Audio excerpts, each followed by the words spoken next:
Hello everyone, welcome to Your Code Galaxy.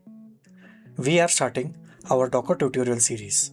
This is part 1 of the Docker tutorial series.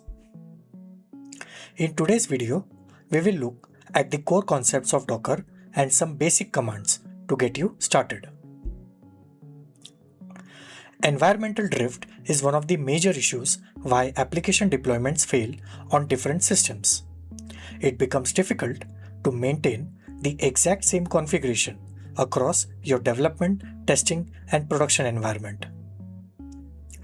Containerization solves this problem by packaging your code and all the dependencies and libraries in a single package. I have a very interesting video that takes a deep dive into the core containerization technology that Docker is based on. I would highly recommend watching that video to understand how the containerization works under the hood.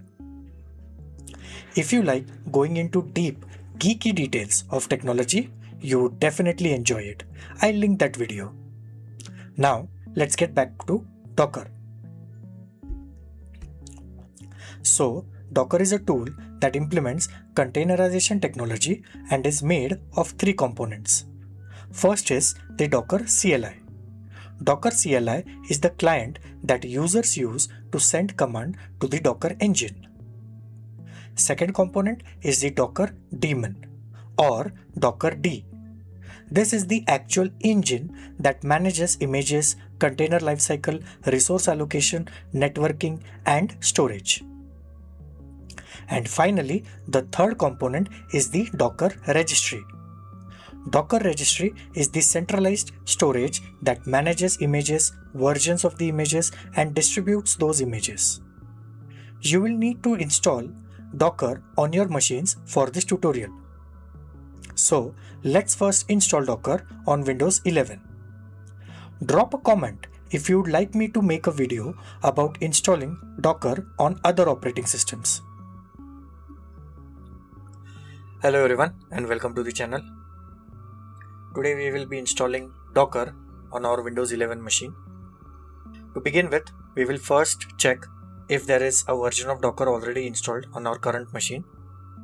To do that, I will fire up a command prompt, press Windows plus R, type cmd, press enter, and then type Docker. Press enter, and you can see Docker is not currently installed on this machine. Good. Let's close this window and I will fire up a Chrome window. In Chrome, type Docker and press enter. In the first search result, you will see an option that says install Docker desktop. Click on that. Over here, you will see 3 options, out of which we will be clicking on Docker desktop for Windows x86 underscore. On this page, we will see 3 options, out of which we will click on Docker desktop for Windows x86 64. Click on that and let the download begin. Since I have already downloaded the installer, I will cancel this and we will move on to the installation part. Once your installer is completely downloaded, double click on it and let the installer fire up. You might see a pop-up just like this that asks you whether you want to allow this app to make changes. Make sure you can see that the verified publisher is Docker Inc. Click on yes, and that will start up our Docker installer. Over here, we are leaving the selection as it is, and then we will click on OK. Let the installer complete its installation process. This will take a few minutes.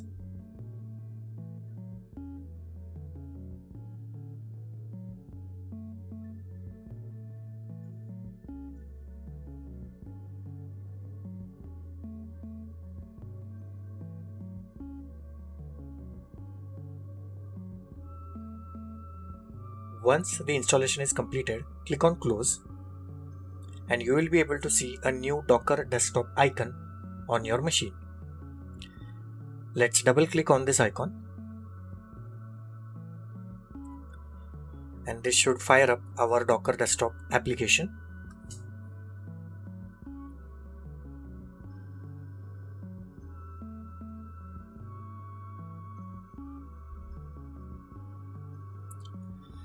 This is just a service agreement. Click on accept.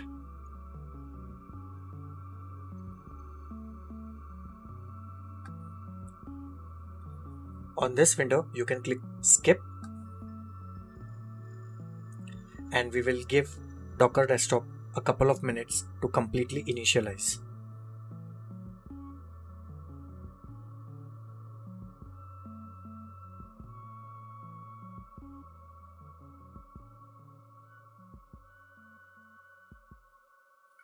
Okay, our Docker desktop application is completely ready. Let's first validate our installation. To do that, I will press Windows plus R, type cmd, press enter, and in the command prompt type docker, press enter. As you can see, we have successfully installed Docker on our machine. Let's run our first container. To do that, we will go to our Chrome window, and in the search bar type Docker Redis Insight. Press enter. Go to the first search result. On the right hand side, you will see a blue button that says Run in Docker Desktop. Click that and then click on Open Docker Desktop.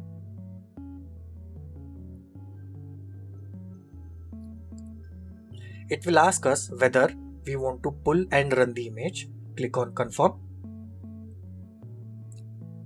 This will download the Redis Insight image on your local machine to run.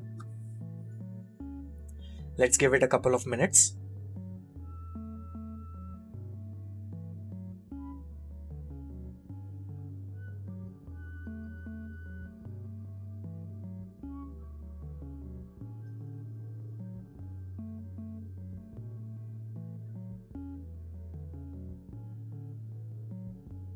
Once the image is successfully downloaded, you will get this prompt asking you to add a name for the container. I will add Redis Insight, and in the host port I will just put 0 to randomly assign the host port, and then we will click on Run. This will initiate a Redis Insight container on our machine. Now we will go to the Containers tab. As you can see, we have the Redis Insight container successfully running. I will click on the port, and here you have it. You have a Redis Insight container running successfully on your local machine. So now you have successfully installed Docker on your machine. If you face any issues, please add a comment under this video and we will get back to you with a solution to any problem that you might be facing with the installation. For a Docker container to run, you first need an image. An image is like a Java class. It is a read-only template that contains all the ingredients required to run your container. A container is like a Java object.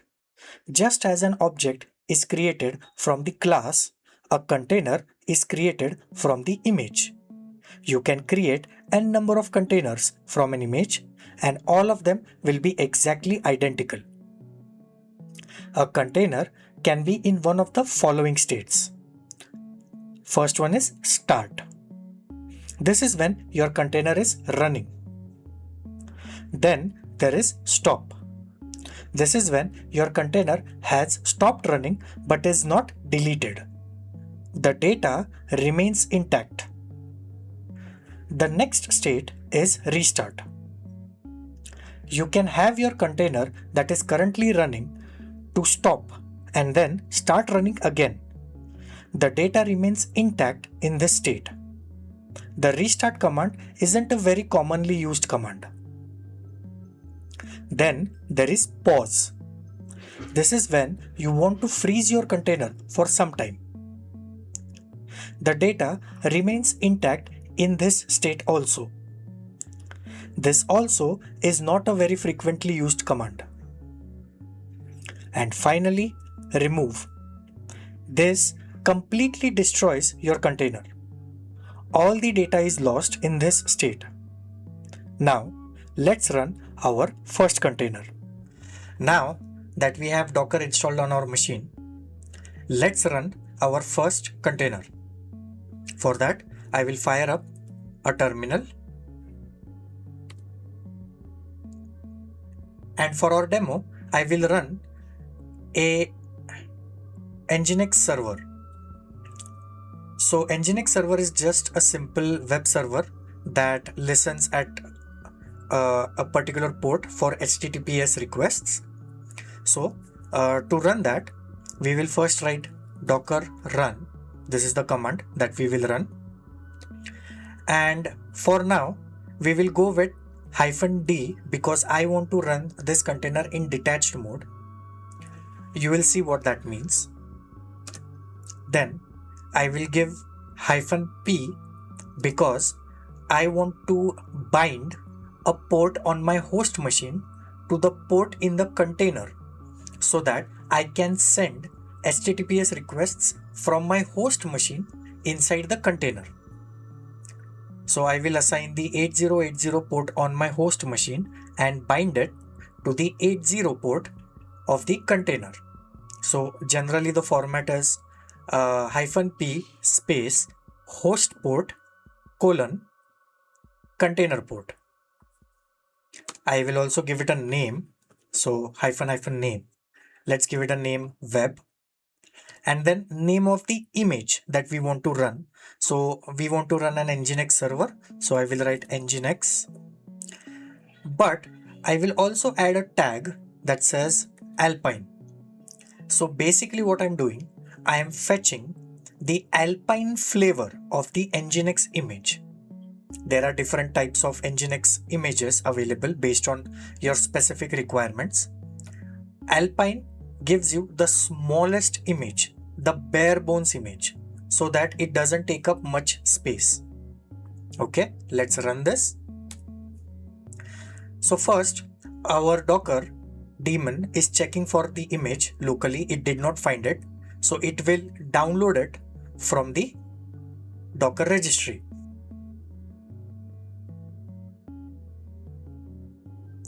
Great. It successfully downloaded the image and then ran a container. Let's look at our Docker desktop. I have the Docker desktop running over here. So I am inside the images section and it downloaded the Nginx image with Alpine tag, and inside the container you see the container has the name web. This is the container ID, the name of the image, and the ports. So right now we can access this particular Nginx server on localhost 8080. But the Nginx server is running at port 80 inside the container. So let's take a look. I will fire up a Chrome tab and I will hit localhost 8080. And there you go. Welcome to Nginx. Nginx server is actively running. Now let me show you. I will leave this here and let me show you the other way. So we said I'm using the -d flag. This is the detached mode. So if you see, when we ran the container, it downloaded the image, it started the container, and then it gave back the terminal to us. it is not blocking the terminal. I can do whatever I want. I can do CLS, I can do whatever. I can do ping google.com. I can do whatever I want. Okay. So let me show you the other way. What is the opposite of detached mode? So the opposite of detached mode is interactive mode. Let's see. But before that, I will first have to stop our container. The command for deleting your container is docker rm and then name of the container, that is web. Now, something to remember over here. Our container is actively running at the moment. So let's try to delete a running container. If I press enter, it says cannot remove container web, container is running. So either I can stop the container or I will have to use force remove. Okay, so let's do a force remove. I will do docker rm -f for force and then web. Enter. That's it. The container is down. I can again try to hit localhost 8080. Let's give it a second. And now the server is down. Great. Let's go back to our terminal and CLS. Let's see if any containers are running. So you do docker ps. Okay, there are no containers running at the moment. Great. Now I will show you what interactive means. So we go docker run hyphen. In our earlier example, I did -d. Now I will do -it. That is interactive. Then again -p for port binding. So again I will do 8080:80 and then I will give it a name, web. Let's make it web interactive, and then we will give it the image name that we want to run. So nginx :alpine. Earlier, the nginx alpine image was not available on my machine. Now it is downloaded. So it should just run the container instead of downloading it. But pay attention to the terminal.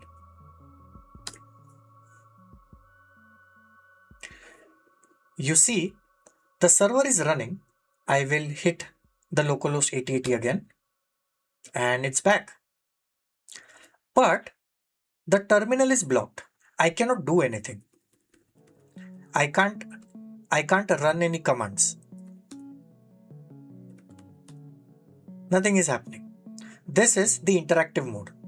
So your container is actively pushing out logs on this terminal right now. This is what interactive means. And now if I want to stop this container, I will fire up a different terminal. And earlier we saw the example of force removal of container. This time we will do a graceful shutdown. So docker stop web interactive. It gracefully shut down the container, and now I can do docker remove web interactive. Notice I don't need to add the -f flag because we don't need to do force removal. That's it. Let's try again.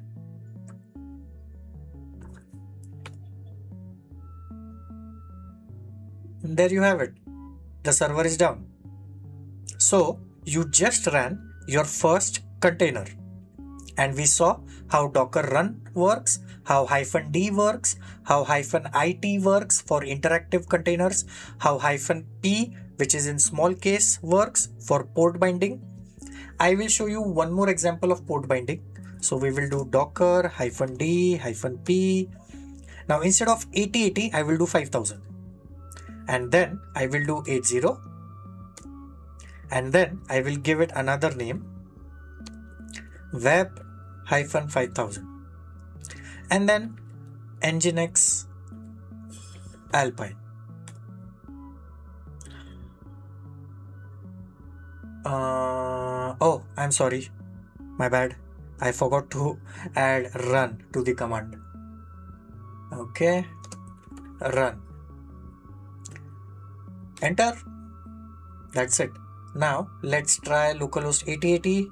Do we have anything? This is just cached. So if we refresh it, so this is just cached. Let me clear the cache.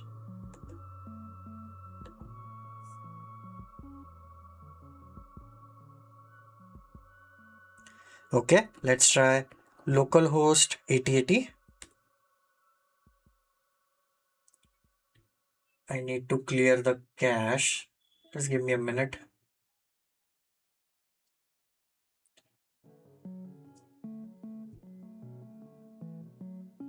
Delete browsing. Delete from this device. No problem. Now, if we do this again, nothing will come. Nothing. This is because we have the container listening at port 5000. You see, this is what port binding does. And now I will remove this container with -f for force removal.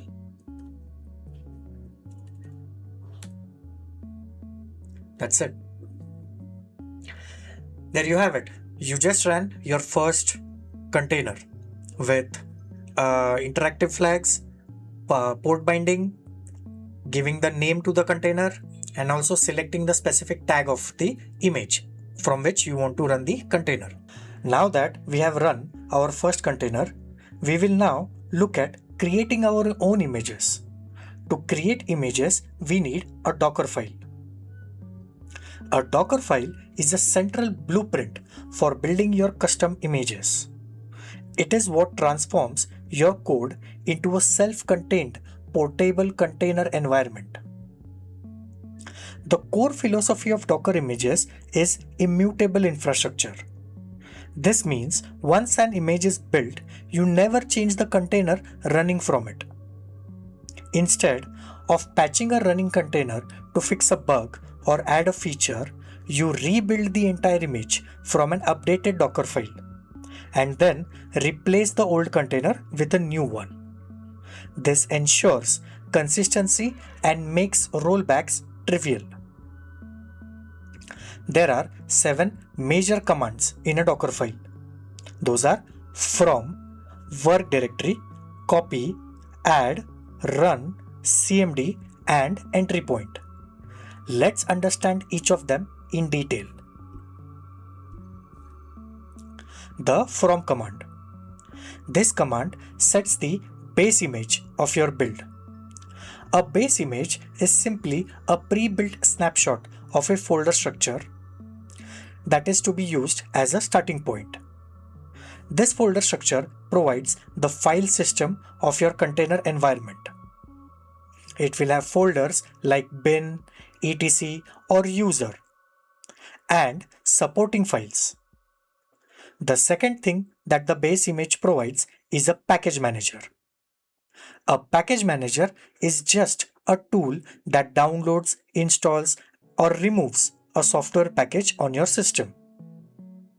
For example, in Linux, you use package managers like yum or apt-get. Next is the work directory command. This command tells the container which folder to work inside your container. If you say work directory /app, then the app folder inside the container will be set as your working directory. You can use any folder name, and that folder will be created and set as the working folder. Excluding this command will set your root directory as the working directory, and that is not advisable, as it can cause all sorts of conflicts and other issues like the messy house problem. Next is the copy command. The copy command is used to copy files from your local system to your image. The format of copy command is copy source destination. So if you're currently in the application folder of your local system and your image work directory is set to /app, then once you run copy space dot then everything from your application folder on your local machine will be copied in the app folder inside your container, as that is the working directory of your container. Then the add command works similar to copy command. It can copy files from your host system into the image. Even the syntax is similar to the copy command. Add source destination. But there are two special functions that the add command can do. First is downloading files into the image. You can provide a URL in the source section of the command, and it will download the intended file to the destination path mentioned in the command. The second function is to extract archive files and store the contents into the image. You simply give the path of the archive file in the source section, and the contents of the file will be extracted and stored at the location mentioned in the destination section of the add command. This makes it very easy to add files to your image directly from the internet or from a compressed archive file. Next is the run command. This command is used when you want to run a command inside your image and store the output of that command in the container image. In our example, we are running the command apt-get install JDK 17. This will download and install the JDK 17 package in your image. So when your container runs, it will have Java already available.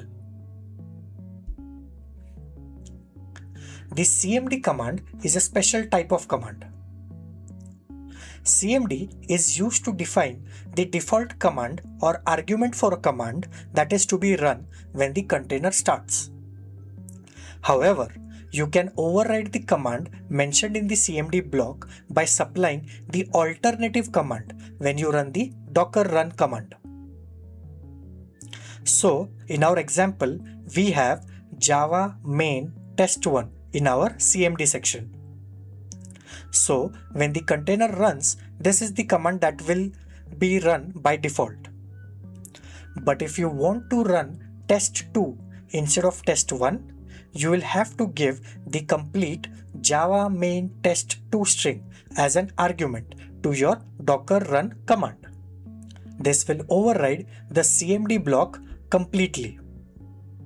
It is important to note that you have to provide the full Java main test2 command for it to work, because anything you add after docker run will completely override the CMD block.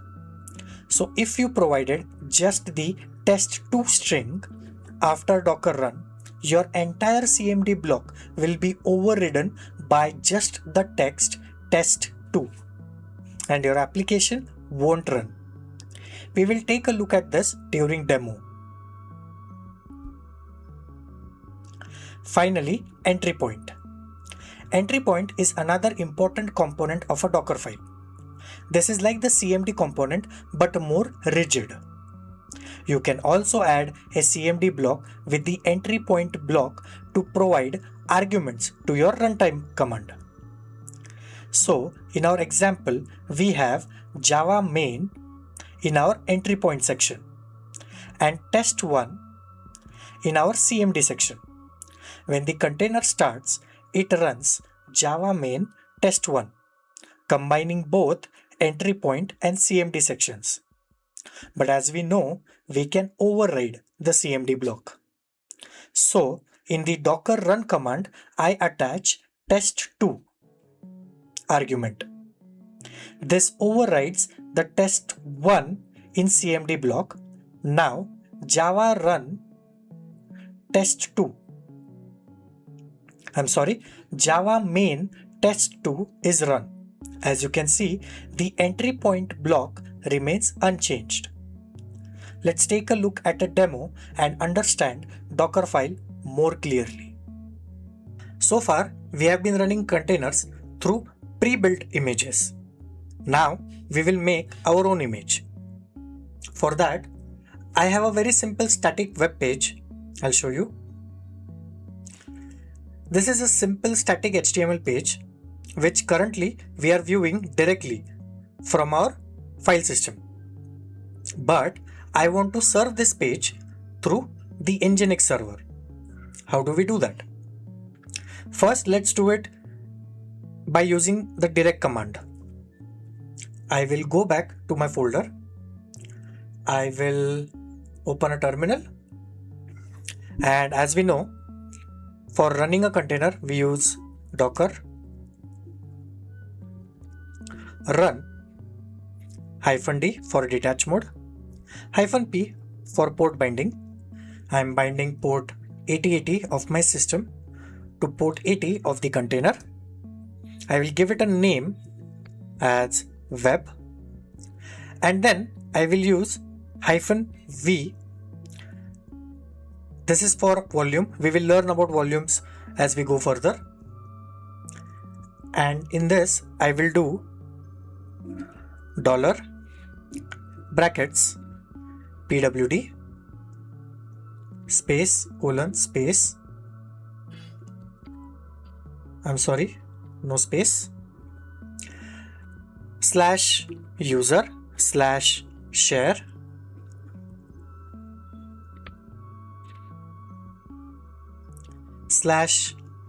/nginx and /html. As we know, every image has its own file system, so we are using the HTML folder which is present in the Nginx image itself. And then I will give the name of the image. It's the same image that we have been using for our demos, Alpine, and then run. Okay, so the container is now running. I will now go to my browser and I will say localhost 8080. And now we are serving the same HTML page through our Nginx server. You see, here it is directly accessing the folder on my system, but here it is coming from the server. Great. But every time I want to do that, I will have to run this entire command. I will have to make sure that I'm copying the correct path every single time. Instead of that, how about we create an image which has the Nginx Alpine and my HTML page together all the time. Okay, let's do that. But before we do that, let's first do docker rm -f web. I want to kill the container that we started. Okay, close this, close this. Now let's make our Dockerfile. I will open a notepad.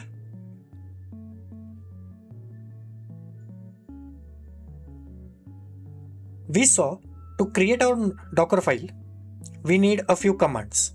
First one is from, next we need work directory, then we need copy, after that we need run, then we use cmd, and finally entry point. But Our web page is static, it's not an application. So there is no command required to start the HTML page. So we don't need a CMD or entry point. Also, we don't want to install anything, we don't want to build anything, we are not building an application. We simply want to load our HTML page. So even a run isn't necessary. Also, we saw that we are using the pre-built HTML folder that comes inside the Nginx image. We don't need to set a specific folder as our working directory. So we also don't need the work directory. Okay. So what do we need? We need a base image. We are going to use the same Nginx :alpine and copy. We know the syntax of copy is source and destination. Now I'm going to save this Docker file in the same folder as the HTML file. That means I'm going to copy from the current folder as the Docker file itself. So for source, I can just give dot, that means the current folder, and destination would be the same. So destination would be /user/share/nginx/html. That's it. This is our Docker file. Now I will save this. I will give the name Dockerfile. Make sure the Dockerfile word starts with the capital D. That's the first thing. Also, make sure you set it to all files. And Notepad always attaches .txt extension. We don't want .txt extension. So we will put our file name in double quotes and then save. That's it. We created our Docker file. But we now have to create our image. To do that, I will fire up my terminal. And this is a very simple command. You say docker build. Okay. But we want to give a name to our image. So for that, I will give the -t flag, that is for the tag. And then I will say web-static, because I'm using a web server, I'm starting a web server for my static web page. That's it. And finally, a very important thing, you have to give the path of the Docker file. That is compulsory. So currently we are in the same folder as the Docker file itself. That means you will give a dot. Make sure you do not forget the dot. You always have to provide the path to the Docker file. Okay, let's run this. And we just built our image. Let's take a look in Docker Desktop. In Docker Desktop, all the images that you use to create a container will be available in images section. And here it is. We created our web static image. Great. Now we will run this image as our container. Going back to the terminal. So docker run -d -p. This time let's give it 5000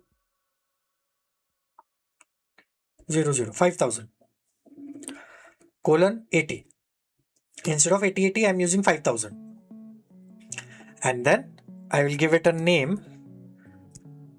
my image. Okay, I'll just leave it at my image. And then we give the image name. The image name is web-static. And then we run it. Okay. We go to containers. And see my image, web static, and it's running at port 5000. Okay, let's go. So this is the same HTML file that we were accessing through the file system, not through the server. Now I will go to localhost 5000, not 8080. Okay, it is saying welcome to Nginx, but if I go to index.html, and there you have it. My index.html is already present inside the image and it is being served through the localhost. I do not need to copy it every single time that I run my container. Okay, so this was our very first Docker file and our very first Docker image.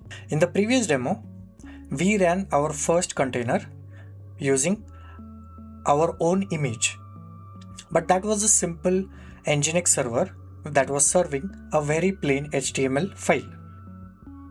Now we will run a container that has an actual application in it, and for that we will have to create our own image with a CMD block.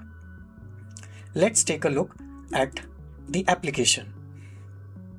So I have a very simple Java code over here that prints a string that you present to it. So I will say Java loop, and then I will say your code galaxy, and this code prints out whatever string you supplied to it as an argument. Very simple, very straightforward, nothing exciting. Now I will fire up a notepad, close this. Okay, and we will now create our Dockerfile for our image.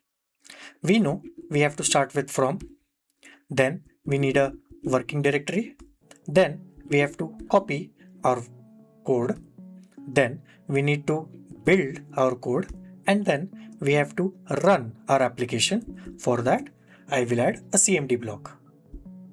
For from, I need a base image.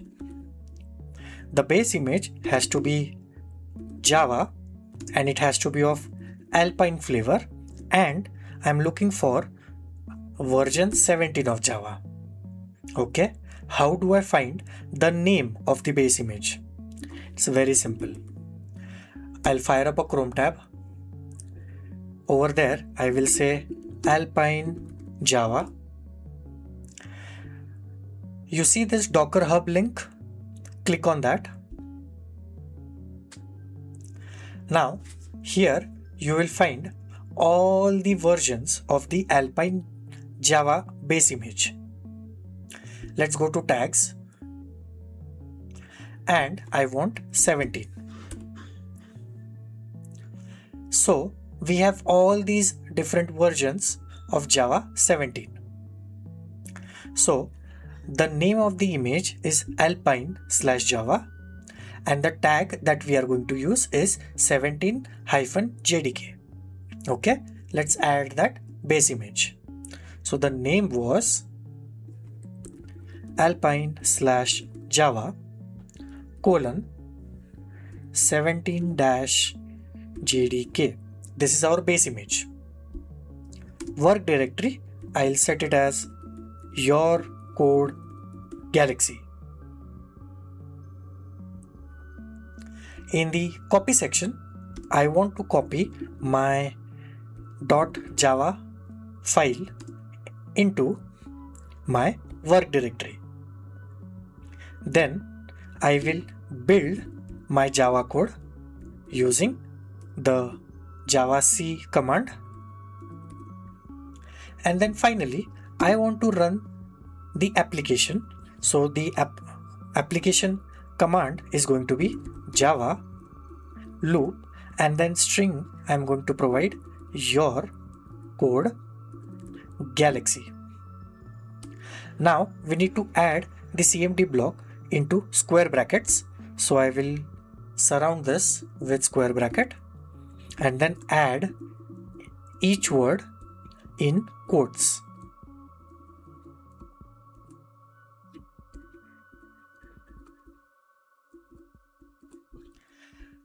That's it. Now let me copy the path of my folder and simply save this.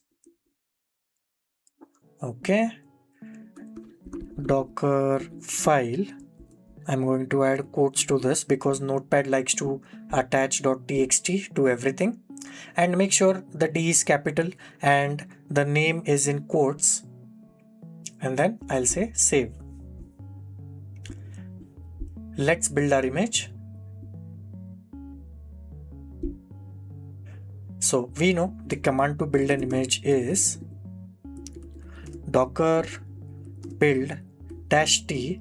I will say Java demo and then path to the Dockerfile, that is dot, and press enter.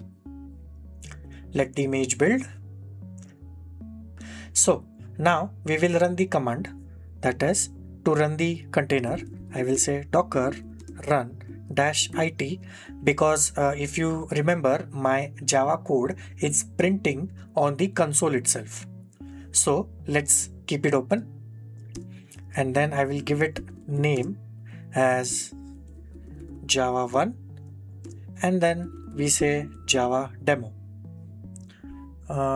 Oh, there is a hyphen. Let's give it a hyphen and then enter. And it's printing the string that we gave it. So this was the string that we gave it, and that is exactly what it is printing. Not an issue. Okay, not a surprise. So I will now delete this container. So we were able to run a command through CMD block, but we also know that the CMD block can be overridden. Let's try that. I will say docker, hold on, I will run the same command, but this time I will give it Java loop, and then this time I want to print new text. Okay, so I am overriding this command with this command.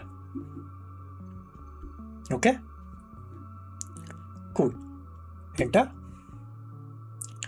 and it worked. We have successfully overridden the command block and have given our own new command in the docker run command itself. Great. I will delete the container, but let me see this one more time. What if I don't want to provide the entire command and I only want to change the string that I'm providing as the argument? Okay, let's try that. So our command was this docker run command, and in this we had given the entire Java loop new text, but this time I will remove the Java and loop part and just replace the new text part. Let's see what happens. Oh, it did not like it. This is because this entire command was replaced by just one word, and your container tried to run this one word as a command, which it does not recognize. So this is an important thing to remember. Whenever you want to override your CMD block, you have to provide the entire command, just like we did over here. Okay, and not just a single word, because that will definitely fail. Okay, but there is an exception to this rule.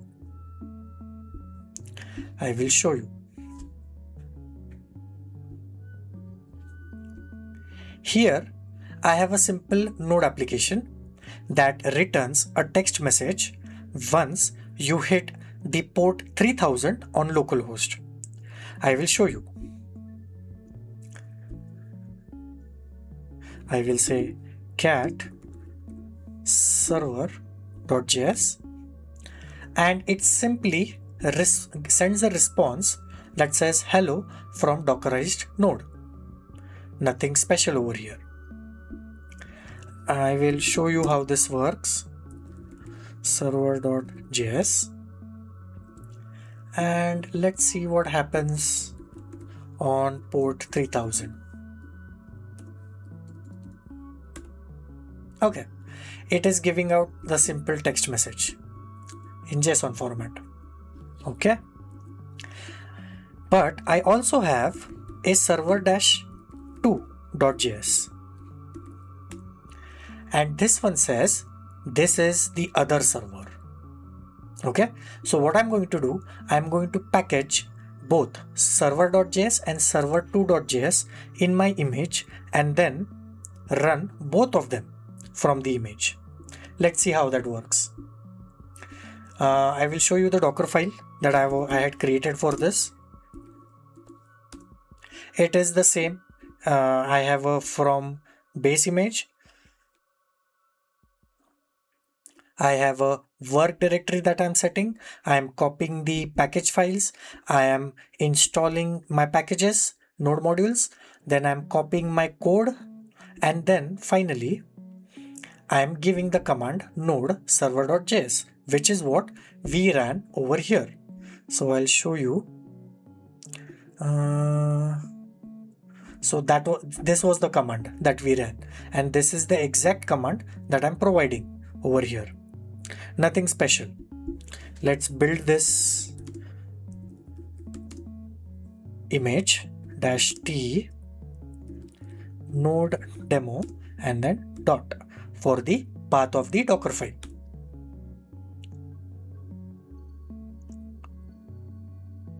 That's it. Now I will run the container 3000 -- name node 1, and then I will say node demo. On 3000 it is running the same. No surprises there, we already knew this was going to work. Okay, fine. Let's remove node 1, and now again run the container, but this time I will give it the new command to override the old one which we have in the CMD block. Okay, running this, and we have successfully overridden the CMD block. Again, no surprises there, we already saw this with Java. But we saw in Java that we had to give the entire command. We could not just give the last part. So I will first remove the container, and this time let's try and remove the node part. Okay, and only provide the server-2.js. Okay, so the output should remain the same. If I show you, if I reload now, it will fail because the container is down. Okay, and now I will restart the container. Okay, and it is up again, but we were able to start it by just one word, and just one word was able to replace the entire command. But this did not work with Java. I'll show you why, and this is very interesting. Inside our Docker, let's go to the container. This is our container that is running the node application. I will go to execute. So basically execute lets you run commands inside the container, and I want to go to the path /user/local/bin. Then I will list all the files in this folder. Over here, you will see a file that says docker-entry point. Okay, let's see what this file does. This is what makes the node image special. You see, here it is setting the word node before any other word which is not a command itself. So because we provided it just with server-2.js, node was able to identify that this is not a command. So node attached, the container attached the node keyword before this word. And that is why we were able to run the container even though we had not provided the entire command. So the entire command should have been node server-2.js, but we only gave it server-2.js, and the node part was taken care by the base image itself. However, this only happens, as far as I know, this only happens with node. And I'm telling you this because you should always follow the rule of providing the entire command and not just the last part or the keyword. You should always give out the entire command. Okay, great. Now I will close this. Let's stop this container. Let's go to our containers, and here is our old Java code. I will delete this. And I will also delete these images. Now, let's take a look at how entry point works. For that, let's go back to our old demo. And over here, this was our Dockerfile. We will keep everything as it is. The only thing I'm going to change is I am adding an entry point section. And this time I will take these components from our previous CMD block and add those to the entry point, and to the CMD section I'm only leaving the argument part. Okay, and we saw in our theoretical explanation that entry point is not easy to override, but CMD is meant to be overridden. Okay, so I will save this, and now let's build an image with our new Dockerfile. So you already have memorized how images are built. So I will say Java demo 2 and then dot. By the way, because we are using Alpine images, that is why our images are Alpine base images. That is why our images are being built so fast. And now I will run docker run -it -name java 2, and then I will say Java demo 2. That was the name, right? Yeah. If I do that much and I run, okay, so we already knew this was going to happen. It's printing your code galaxy. Okay, no surprises. So docker remove force flag and name of the container. Okay, but we want to now just provide the last part. So this time I will only provide last part of the command. Let's take a look. Before we do that, let's see what our Dockerfile was saying. So docker, and we know that entry point and CMD together combine, and the command that is run is java loop your code galaxy. And this time I want the command to say our code galaxy. Okay, but I'm not providing the entire command. I'm only providing the last argument part. Okay, let's see what happens. And it runs exactly the way we expect it to, because we are only replacing the CMD block. We don't want to harm our Java loop part, and because it is an entry point, it stays put. It is not changed, it is not harmed. Okay, so this is how entry point and CMD and overriding the CMD, all of that works. Hope this was helpful. Thank you. Okay, so far we have made our own image for static HTML pages. We also built a node server and we were able to override the CMD block. Great. And in the CMD block example, we were also able to use the run command to install all the node modules.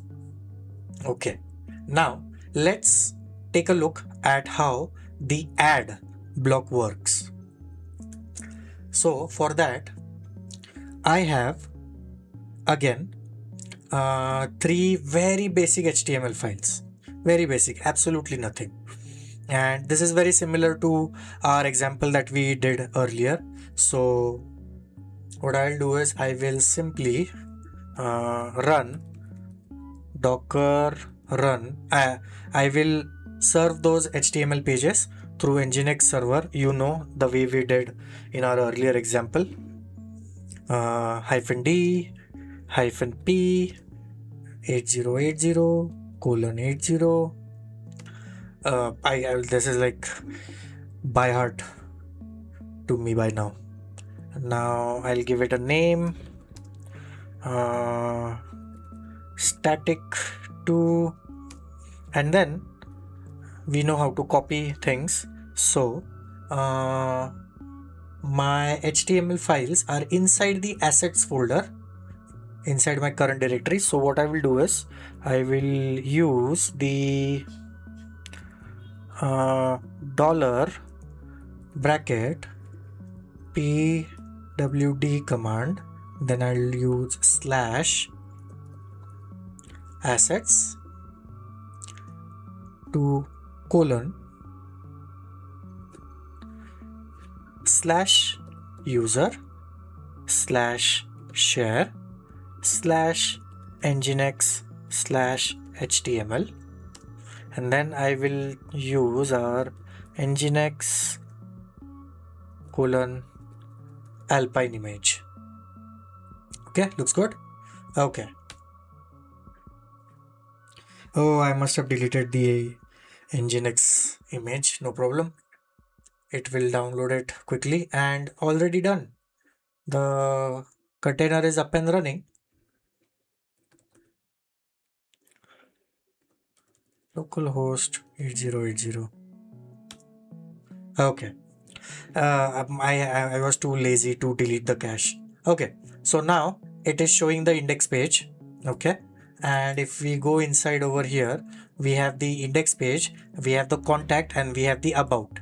So 8080 slash about.html. Oh,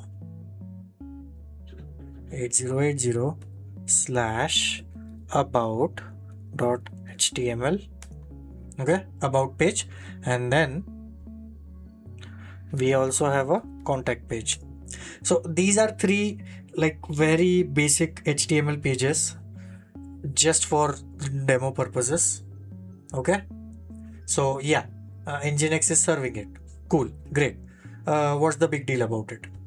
The big deal is I have created a archive file, tar archive file, which has these three HTML files into it. I'll show you.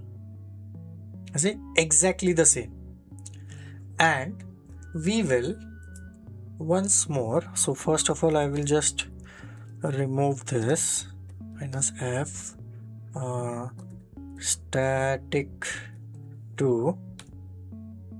Okay, close this, and now let's create our Docker file.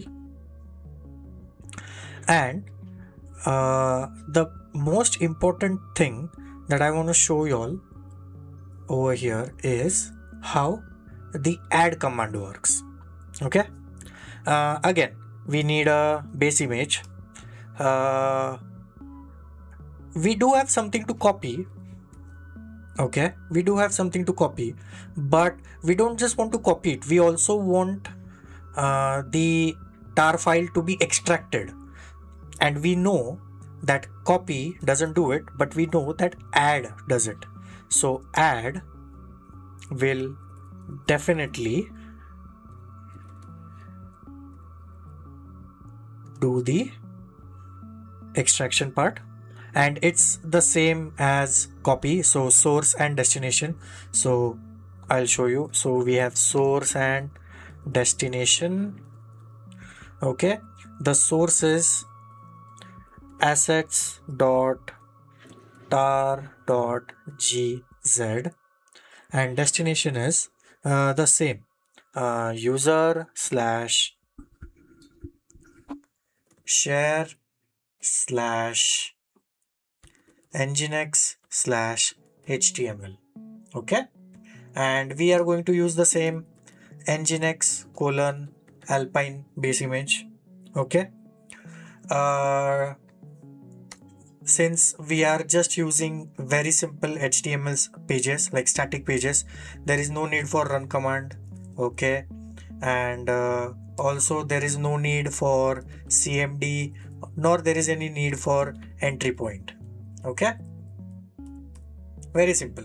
So I'm taking the base image and then I'm just copying my assets file into the HTML file, but I'm extracting it, I'm not simply copying it. Okay, okay, and then I will save this to the, okay, and I want Docker file, we put it in quotes, and then we select all files and then we do save. Okay, now open a terminal. We know the command, we know Docker, what we want to do, build. Okay, we want to build it, and we also have to give it a tag, name to the image, and it will be add demo. And what is the important part that everyone forgets? Yes, path to the Docker file. Do not forget it. Okay, press enter. Okay, now it's done. It said add and resolve Docker IO. Yeah, it's done. Okay, no worries. Now let's run it. So docker run -d -p 8080:80 -- name add demo, and then simple add demo. That's it. Great. Now before we do anything, let's first fire up a Cognito, because there is some issue going on with my browser's cache. I'm not going to get into it right now. So localhost 8080. Okay, we are still seeing all the files being served from our nginx server. You already knew that. You already knew that we can do this, but what we want to see is the magic of the add command. We want to see that we copied the assets.tar.gz. We copied the archive file. Okay, and then it got extracted. Okay, let's see. So we have add demo. This is the container running. Okay, we'll go to view details. Here's the fun part. We can go to files. Okay, and we know what was the path. The path was /user /share /nginx /html. And you see, we don't see the assets.tar file, but we see the individual files. So add actually did the extraction for us. That's the beauty of it. So make sure that you are not using add and copy interchangeably. Add should be used only when you want to extract a zip file or when you want to download something while the image is being built. Okay? Okay. Now, moving on to the next one. One of the hardest mental shifts in Docker is understanding where your data actually lives. Unlike a virtual machine, a Docker container is designed to die. So, if the container dies, what happens to your files?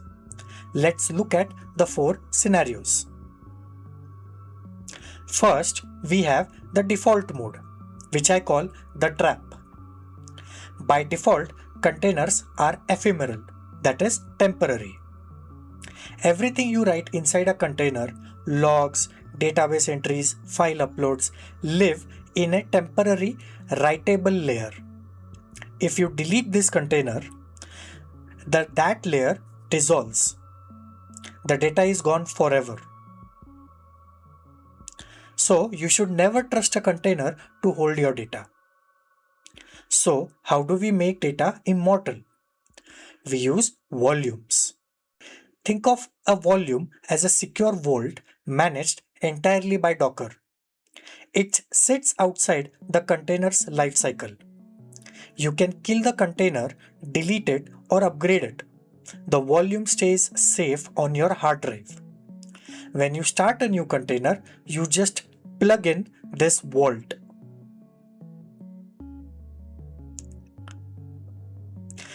The best use case for volume are databases in production. This is the gold standard for saving data. Okay, but what if I'm writing code and I need to see my changes instantly?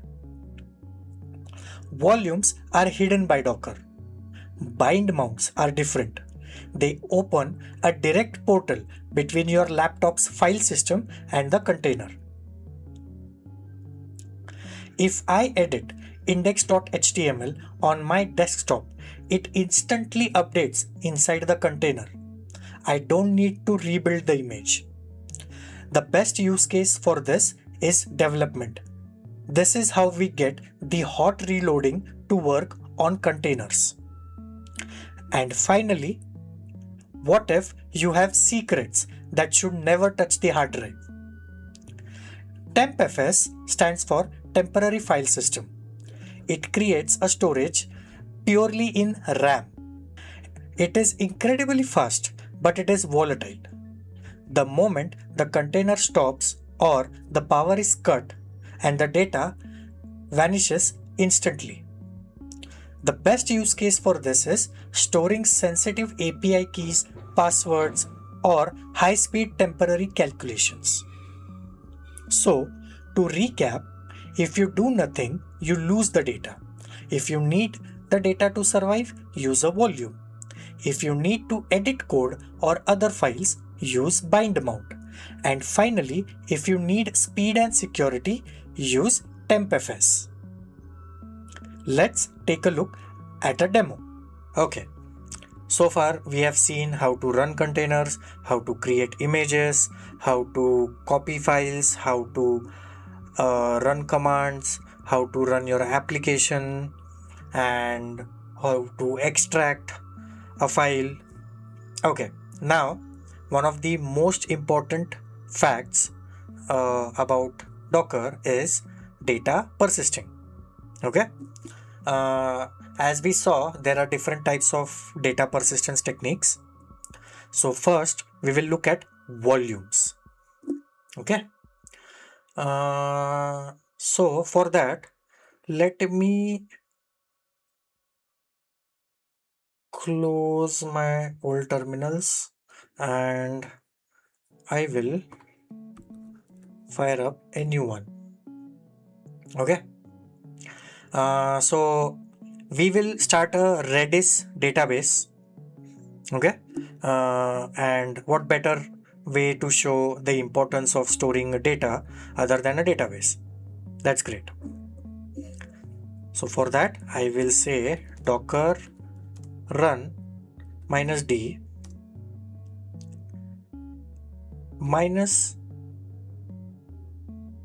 -p, and I will do 8080:6379 because Redis natively runs on 6379 port. I will give it name Redis, and then we run Redis. Very simple. It will download the image. This might take some time.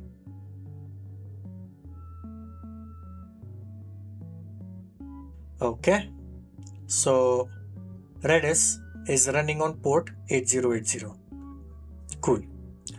But it is a database. We need a client to access the database.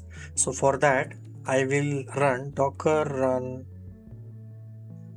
-d minus, I don't remember what was the port number for Redis Insight. Okay, for the client.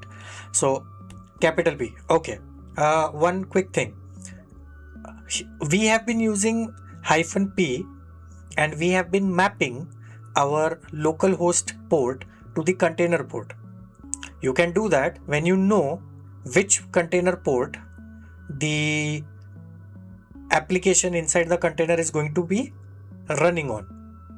I'm not sure what is the port number for the Redis client that I will be using. So for that, we use capital P. What that does is it assigns a port from your host machine randomly to the actual port that the application is using inside the container. So you don't have to worry about it. So right now I'm just using capital P because I don't remember it, and I will give it the name Insight because that is the name of the image of the database client that we will be using. So the image is Redis Insight. Okay, let's run it.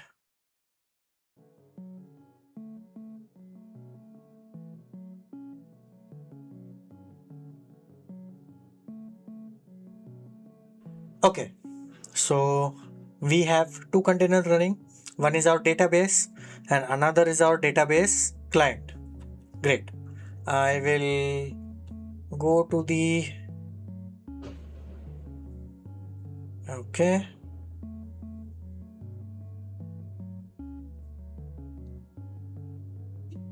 So this is currently running on our localhost. I will connect to our database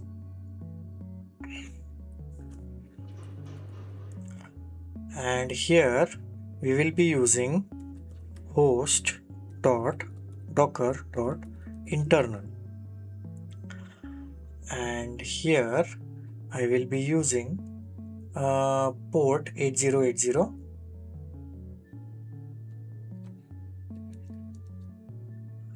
and then test connection. Okay, Oh, by the way, host.docker internal. What does that mean?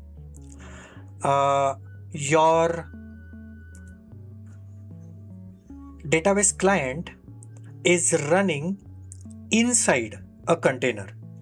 Similarly, your Redis is running inside a container. So, if I gave host address as 8080, the database client will search for port 8080 inside its client. Inside its own container.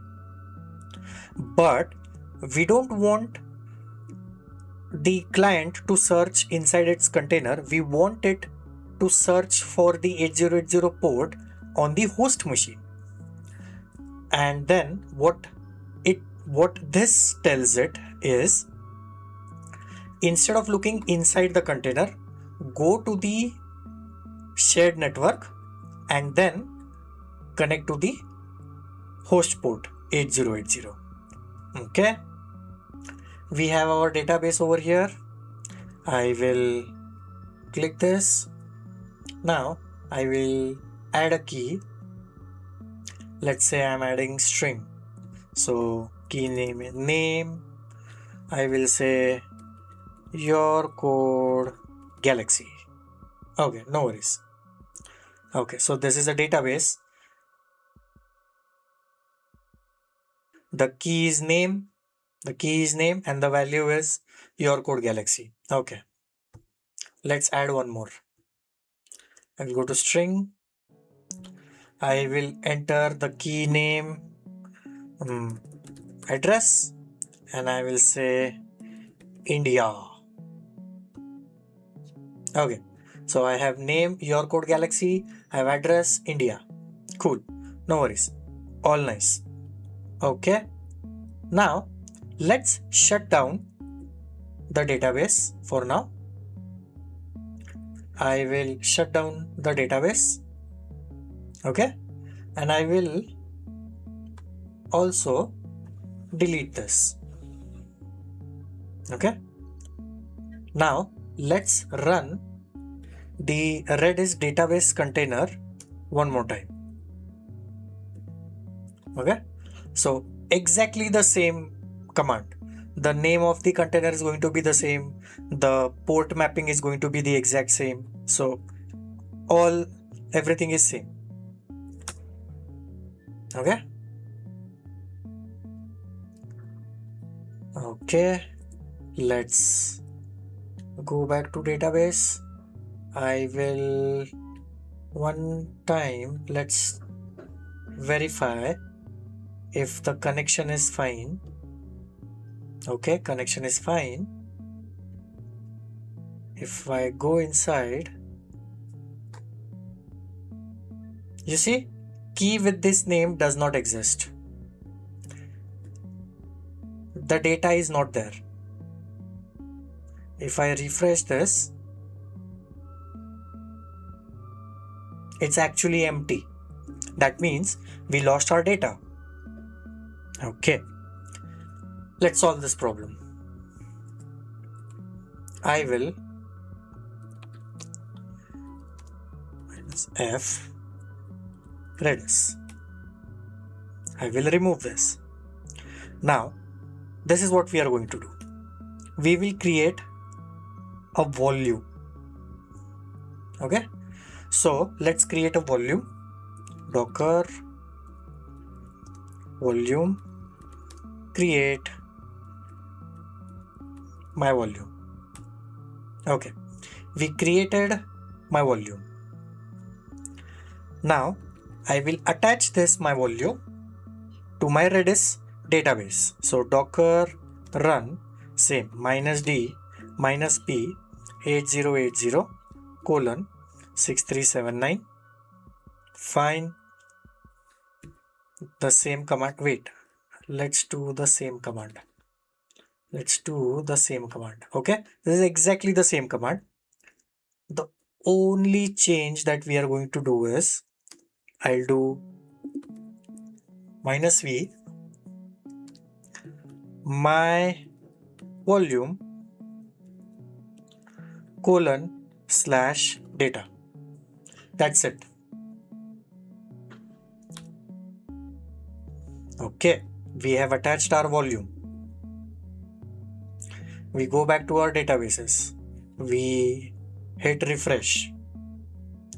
Let me verify the connection one time. If the database is up, yes, the database is up. Okay.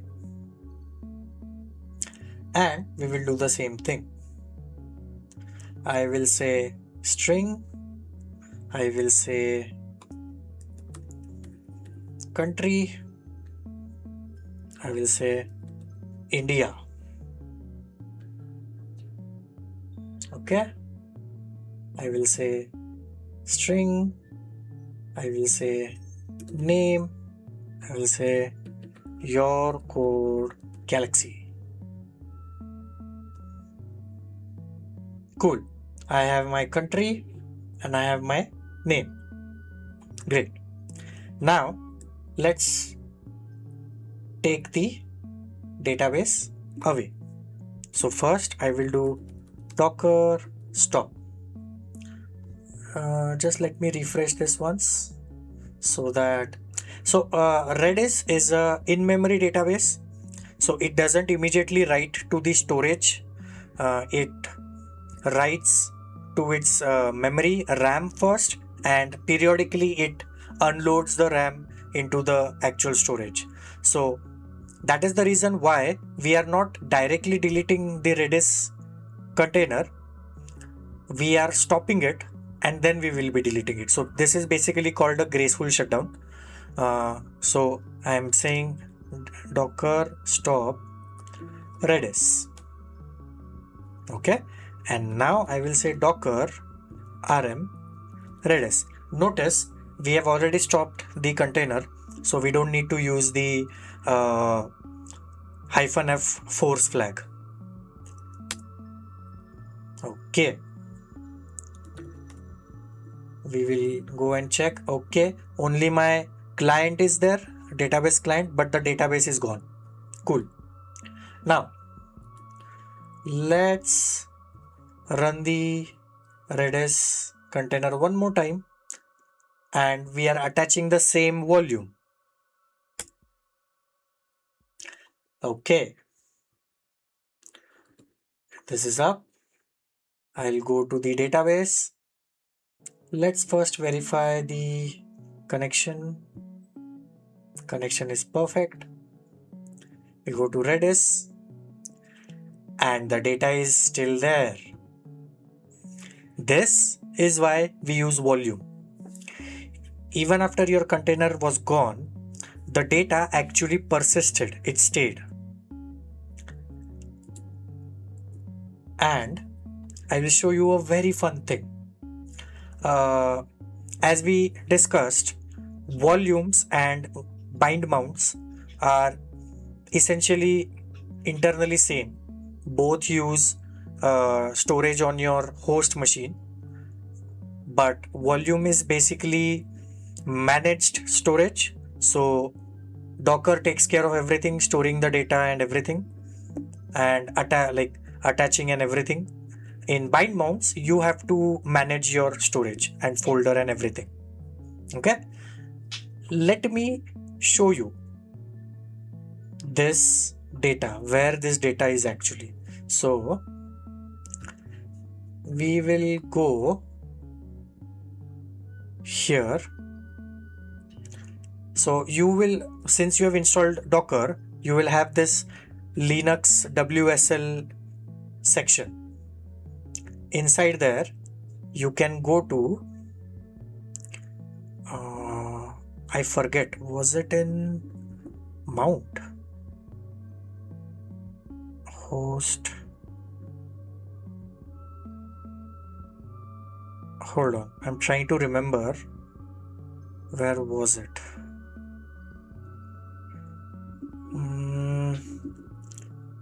Run root procedure, not dev, not etc.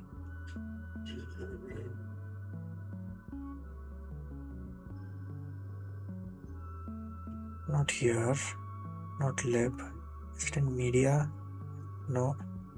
Is it in mount? Host, disk, data, Docker,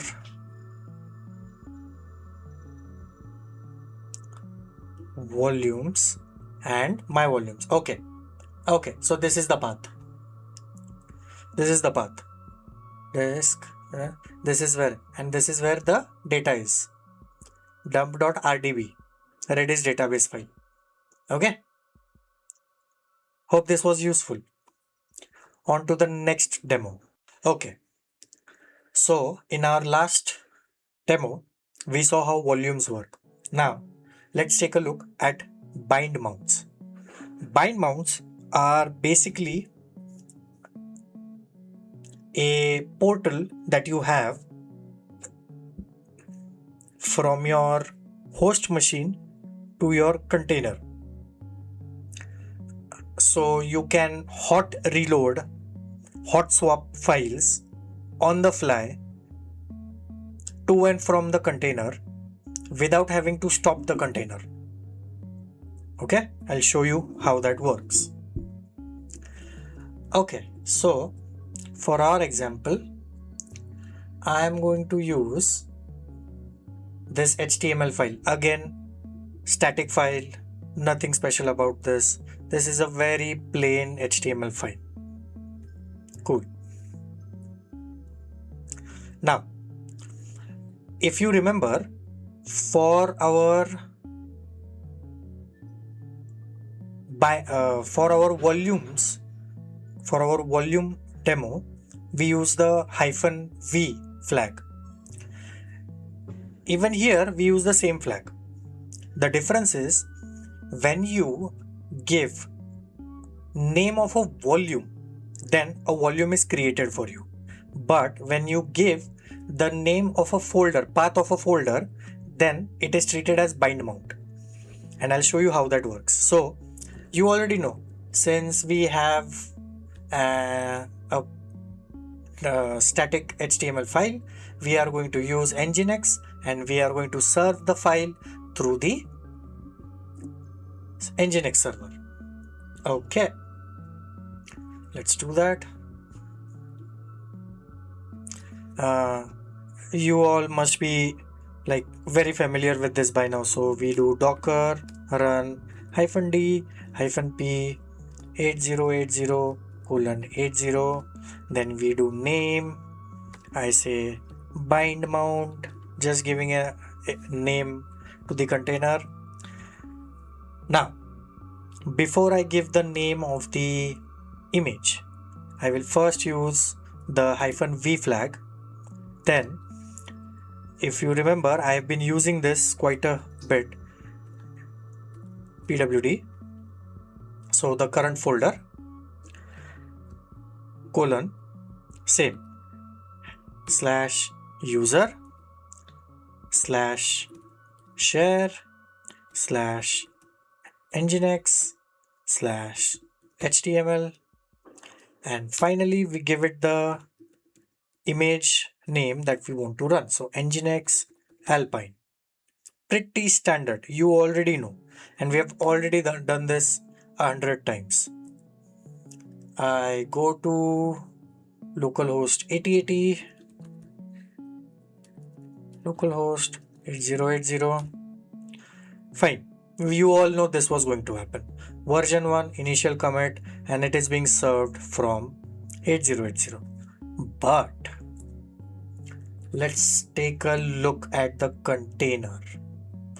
I will go inside view details and see what is here, bind mounts. And because I used my pwd command, the present working directory, inside this directory, so my 05-bind-mount folder got mounted. So everything inside this folder is available here inside the HTML. I'll show you. the first thing we can do is, let me do open with edit in Notepad. I will give this version 1. I will give this, I will say version 2. I will say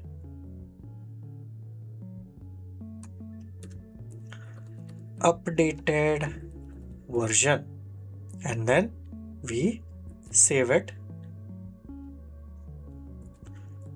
We go over here and I refresh. That's it. The file got, we did not need to stop the container or restart the container or anything. This was a hot reload. Okay. I will show you one more thing. Let's do this index copy. I will rename this file as test, and then let's edit this,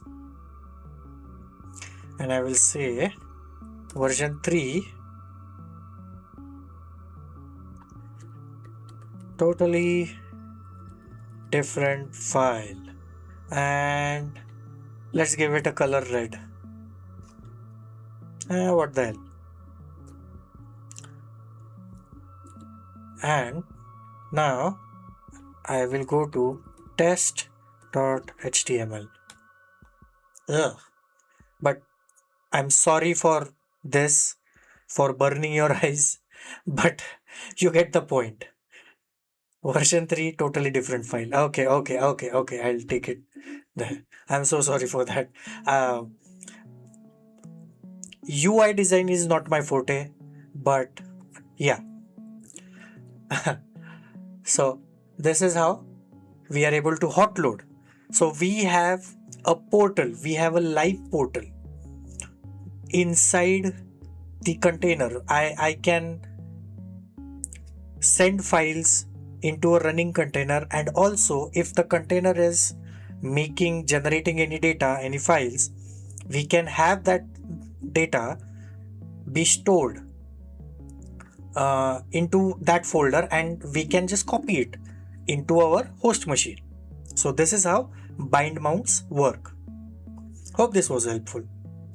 Okay, moving on to the next demo.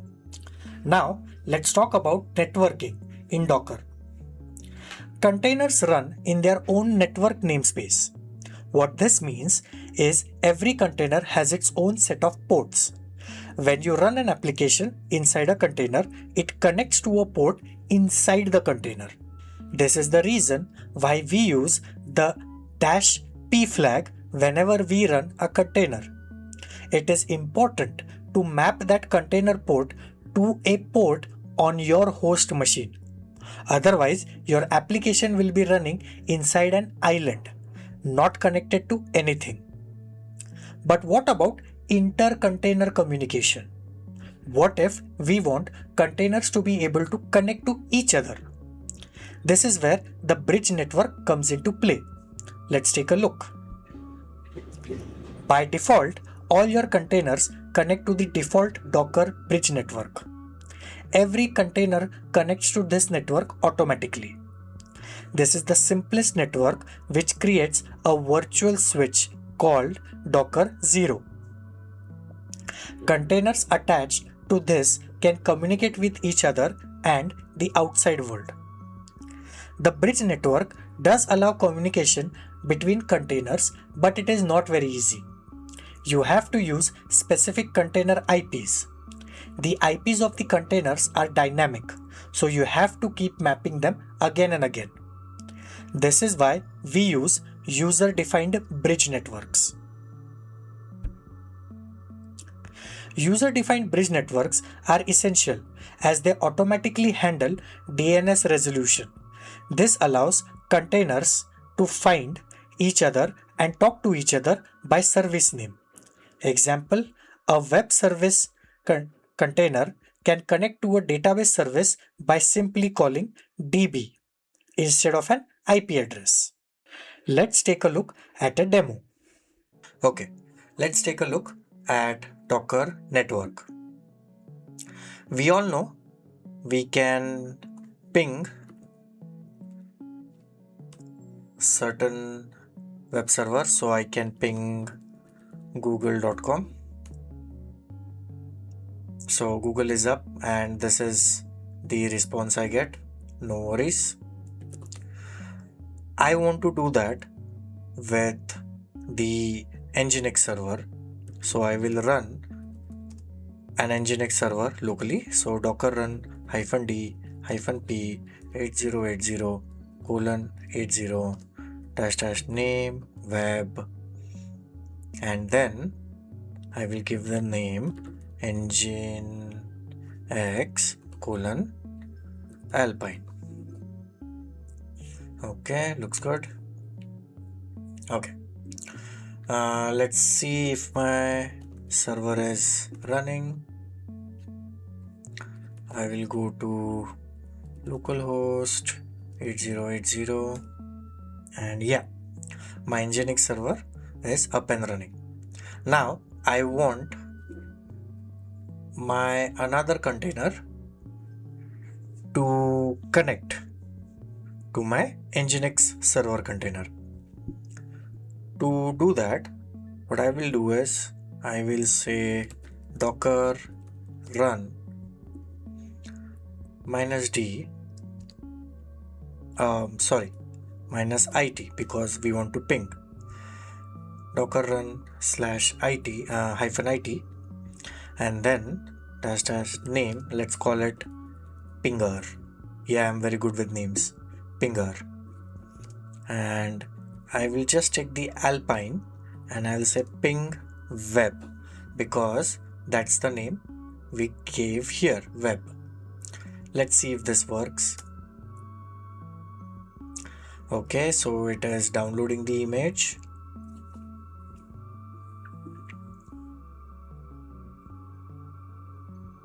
Now it is attempting to start the container and we got ping bad address web. Okay, it could not find web. Okay, so I will remove pinger for now. So let's find the IP address of our web server. Okay, so I have this command over here. I will just copy this. So what this command does, it finds the IP address of the Nginx container. Okay, and this is the IP address. Okay, and I can take this and I can go over here, and instead of web I will paste the IP address. Okay, and let's run it, and yeah, it's working. No worries. Great. But what happens if I remove the web server? It stopped. Okay, let's start again. Then I will start my web server one more time, but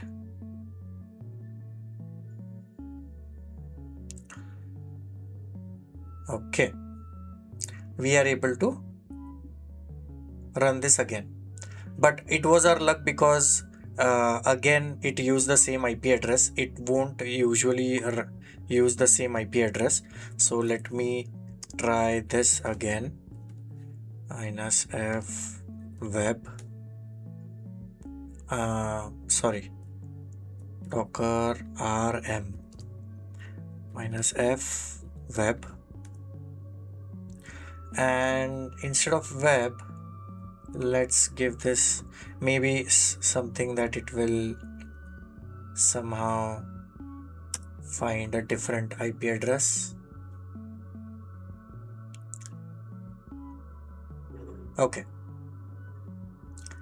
no worries. So For some reason it is getting the same IP address. That's fine, but that won't happen always.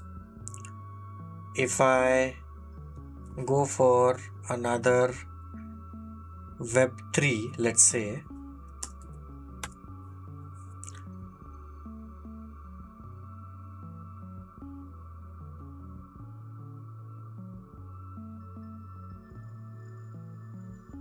oh right, because my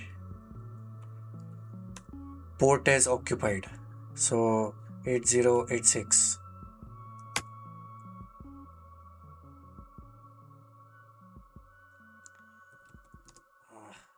The name is already in use. Okay, let's try again. Okay, and then I will remove docker rm -f web2.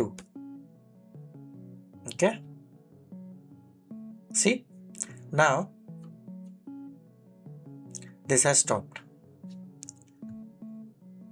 But if I want to run it again, I will have to find the IP address 172.170.4.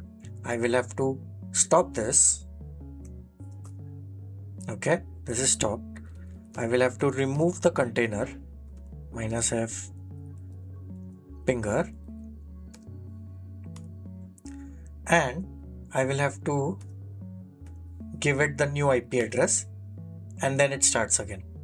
So you see, we have to fiddle a lot with the IP addresses and all, and you can't always keep on doing this.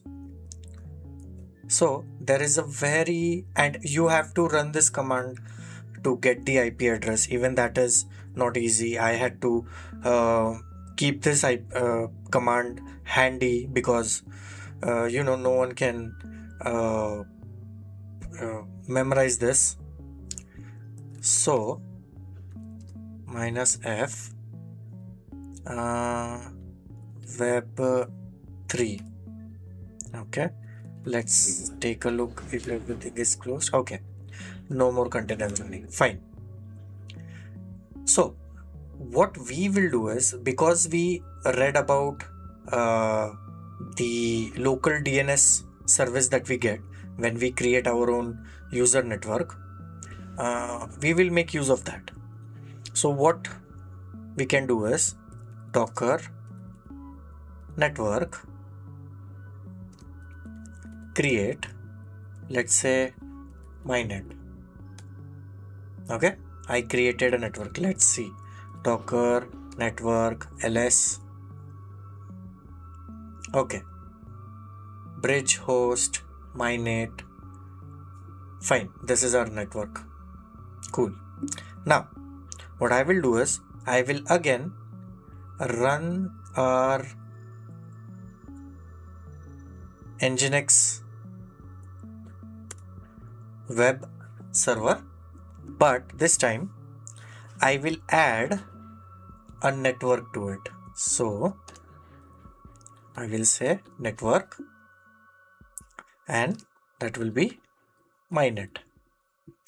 Very easy, no problem. Now this time,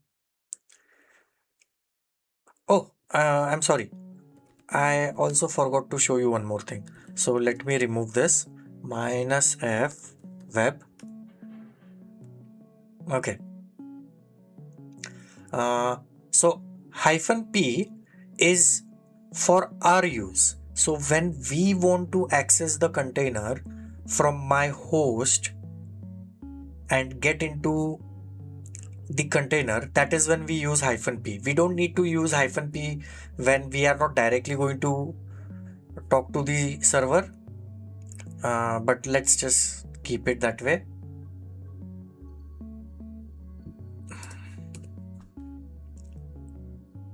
Okay, now what I will do is I will simply open this and then I will say docker run dash IT, then network would be mynet, name would be pinger, and I will simply say alpine ping web. I don't need to give it the IP address. I can simply give the name because the name is web over here. I can simply, because both of them are on the same network now. So, I forgot to remove the rm-f pinger, my old container. Okay, let's do that, and then that's it. It's talking to my web server through our user network. Now, if I remove this docker rm-f web, okay, this stops because there is no more web server, but I don't need to worry about it. So I can just, no IP addresses searching anything. I simply do this and it starts again. So this is how Docker network works. It creates a private network, it has its own DNS service, and it can resolve services just by name. You don't need to have IP addresses and port numbers or anything of that sort. You can just do that through name. So yeah, this is how network works. I hope this was helpful. On to the next demo. We have been running containers manually using the CLI. It works, but look at the left side of the screen. That is a recipe for disaster. This is the imperative approach. You have to type every single command perfectly every time. You have to remember to create the network first, then the volume, then link them. If you make one typo or forget one flag, it breaks. And worse, how do you share this with a colleague? You copy paste a massive shell script? It's error prone and hard to reproduce. Now, look at the right. This is Docker Compose. This is declarative. We stop telling Docker what to do step by step, and instead we describe the desired state. We write a compose.yaml file that says, I want a web service and a DB service connected to this network. Docker reads this file and figures out the steps for us. It is reproducible, readable, and version controllable. So, what actually goes inside this file? Think of the compose.yaml file as the architectural blueprint of your entire application. At the top, we have services. These are your application components, your containers. This is where you define your Nginx, your Python app, or your Redis database. But containers don't live in a vacuum. They need two things. First is volumes. This is for the persistent storage. It's where we define the named volumes we talked about earlier to keep our data safe. Second thing the containers need is networks. This defines how traffic moves. It allows us to segment our application so the database isn't exposed to the public internet, only to the backend service. One file defines the compute, the storage, and the communication. We have our blueprint. Now, how do we actually drive the car? We only need 4 commands to manage the entire lifecycle. First is build. Docker Compose build. If you changed your code, this forces a rebuild of your images, so you aren't running stale code. Next is up. Docker Compose up is the most important command. It creates the networks creates the volumes and starts all services in correct order. Adding -d, that is detached, runs it in background so it doesn't lock up your terminal. Logs. Docker compose logs is another command. Since the containers are in the background, this aggregates the logs from all the running services into one stream, making debugging easy. Finally, down. When you are done, this one command stops the containers and removes the network, leaving your system clean. We just replaced multiple manual CLI commands with just up and down. Let's take a look at a demo. Okay, now on to the final demo of today's video.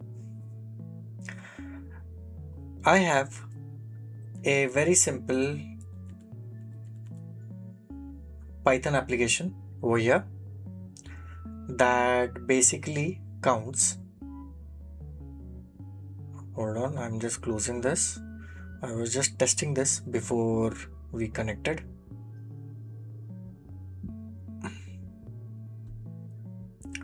Okay. And basically what this Python application does is it counts how many times you visited the localhost port. So for now, I will give this the localhost tag and let's run this. Okay, so python app.py.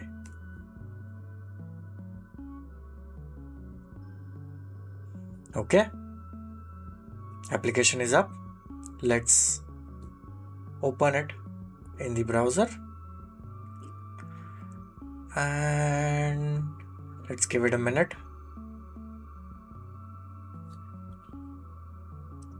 So this application makes use of Redis database to store the count of how many times you hit the localhost. So we are just waiting. I don't know why. Okay. So it's saying connecting to localhost 6379, no connection could be made because the target machine actively refused it. Why did this happen? Because our application requires a Redis database and we never started a Redis database. Okay. So I will do that. Docker run -d -p 6379 :6379 -- name Redis.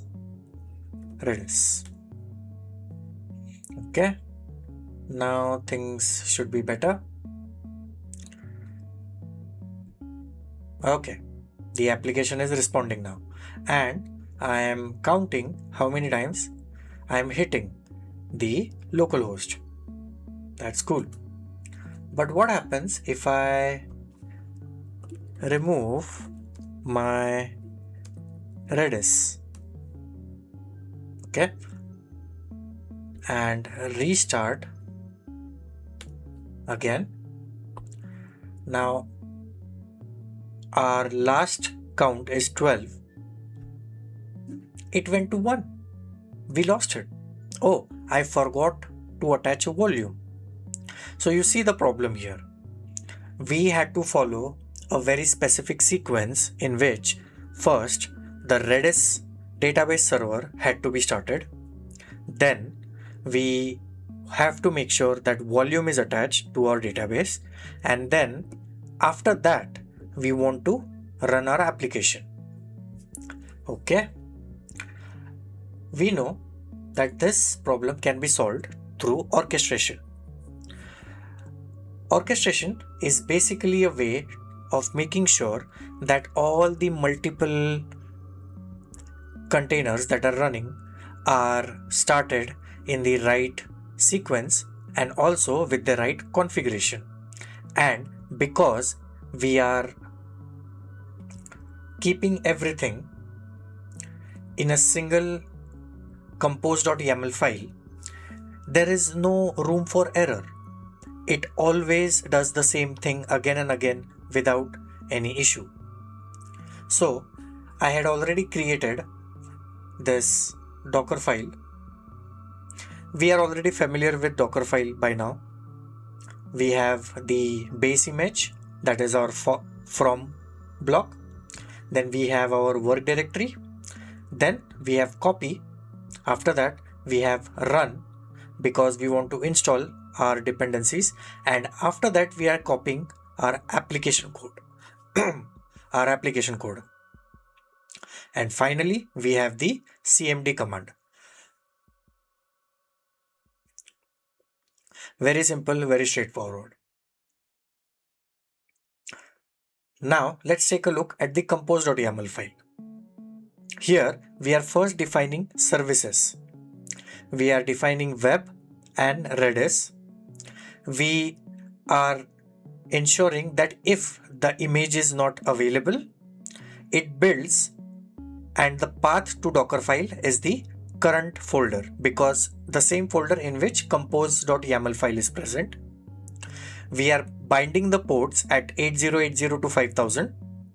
So when we hit the application on our local machine, on host machine, we will use the port 8080. We are setting up a network, that is application tier, and we are also mentioning that this service depends upon Redis. So first Redis has to be up and ready. Only then start up this container. We are defining our network and we are also defining volume. And this volume is referred over here. Everything is in one place. You don't have to fiddle with commands and sequences and IP addresses and ports or anything. Everything is right here. All I have to do is over here, you saw I had to open two different terminals. So I will close this. I will stop this server and I will simply run docker compose up.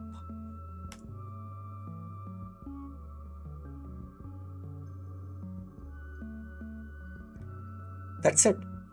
Now we know that our Python application is connecting to port 5000 inside the container, and we have mapped our host machine's 8080 port to the container's 5000 port. So we won't look at localhost 5000, we will look at localhost 8080.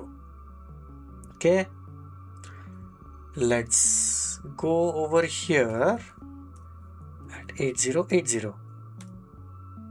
Okay, we are getting a response. 12, 13. Okay, 13. No worries. Looks good. Now, to stop this, all you have to do is you have to run a command called, first I will go to the path cd, okay, cls.